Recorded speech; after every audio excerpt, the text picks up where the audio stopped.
Hey, it's me, MLB. Here's chapter 105 of Rapid Fate Online, and this one's titled A Happy Couple. Tamajiki was faring quite well. Well, aside from still being terrified of the live viper branches that were lashing out at him, he was fine. You're improving, Praetorian commented from the safety of the grass beyond the reach of the vipers. Tamajiki jumped back out of reach and nodded.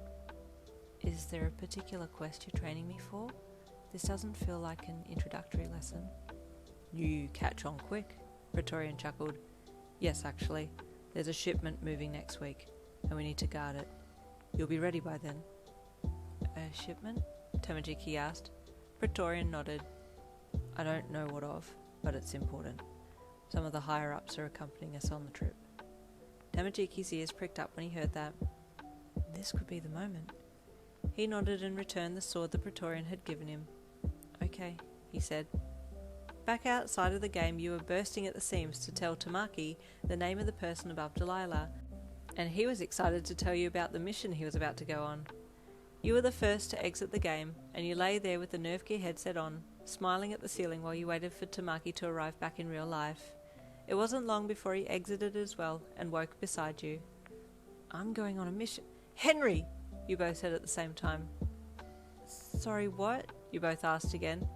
You first, you chuckled, still with the nerve gear pushed down on your forehead, scrunching your eyebrows down. I'm going on a mission soon, he repeated. Oh, awesome! What will you be doing? You asked, finally taking the headset off. I'll be a guard for moving of items. There will be some higher-ups there. Ooh, that's exciting. That's another step forward, you said, sitting up. What did you say when you spoke before? He asked. Oh, Henry, that's the name of the woman that Delilah is contracted to. Oh, and Delilah told me that she has no idea who's at the top. She says no one knows. Tamaki thought for a moment. There has to be someone running everything, he commented. They must be very good at keeping a low profile. Well, I hope your mission pulls up some strong leads, you said, snuggling your face against his. The part that was poking out from underneath the nerve gear headset anyway. You then felt the engagement ring on your finger and looked down at it with a smile. Oh, are we going to tell anyone about our engagement, or keep it a secret for a while longer? You asked. Well, people are going to see the rings and ask, Tamaki said softly. I'm proud to tell people. You grinned and hugged him. I love you, you said happily, kissing his cheek again. I love you more, he replied, turning his kiss to your forehead before scrunching lower down till your lips met. The next time you walked to school it felt so lonely. This was your first day without your bestie beside you, and it all came tumbling down on you again, the fact that you might never hear from her or see her again. It hurt. While you walked, your head hung lower and lower until you were proper depressed by the time you got to the school gates. You stepped into the school grounds and looked to your right when you saw something move in the corner of your eye. There was a backside poking out from the bushes, and you started with fright at first, then you realised it was Mirio. What are you doing? You asked his tush as he wiggled it around. I'm looking for something, he called from amongst the leaves.